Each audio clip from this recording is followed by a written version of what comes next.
It happened after the debate glow had faded, when life was supposed to return to normal. The afternoon was slow and warm, the kind that made voices soft and movements lazy. Students sat in their usual places, tired from the heat, waiting for the last class to end. Dust floated in thin lines through the sunlight that slipped in from the windows. Mr. Adebayo was teaching comprehension. His voice was steady as always, but I noticed something different.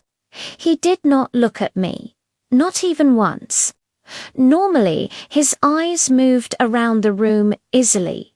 That day, they avoided my corner completely. When students answered, he nodded. When they were wrong, he corrected them gently. But when I lifted my head, hoping to meet his eyes even briefly, he was always looking somewhere else. I felt it like a missing sound. Near the end of the lesson, he asked a question. No one answered. The room stayed quiet. I knew the answer. I could feel it sitting in my chest, clear and ready. My hand lifted slowly. He saw it. He hesitated. Just for a second. Then he said someone else's name. The girl answered wrongly.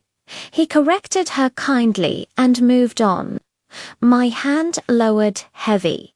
The bell rang not long after. Students rushed out in noise and laughter. But I remained seated, staring at my notebook without seeing it.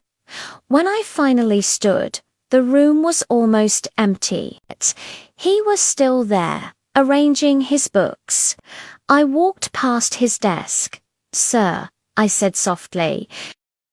He looked up. This time, he could not avoid me. "Yes," he asked. "Did I do something wrong?" I asked, my voice calm even though my chest was not. He stared at me for a moment longer than he ever had before. "Then why didn't you call on me?" Not anger. Not irritation. Control.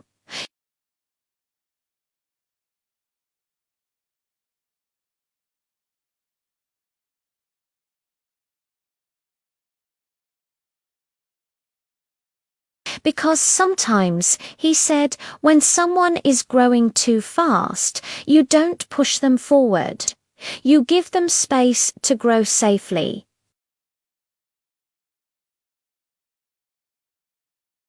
I don't want to be the reason you forget who you are becoming. I swallowed. You're not.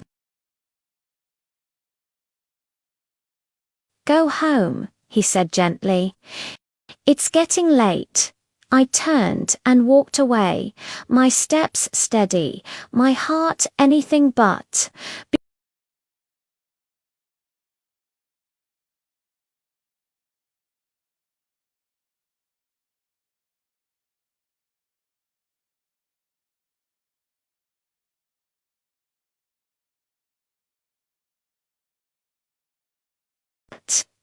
Some people are not meant to shape your life openly.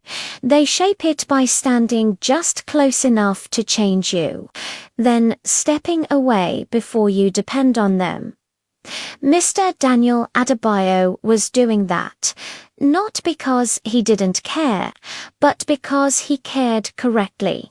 He saw what I was becoming, and instead of reaching for it, he protected it from himself. That hurt more than closeness ever could have. That evening, as I walked home under a sky turning soft and purple, I understood something clearly for the first time. Love is not always about wanting someone near.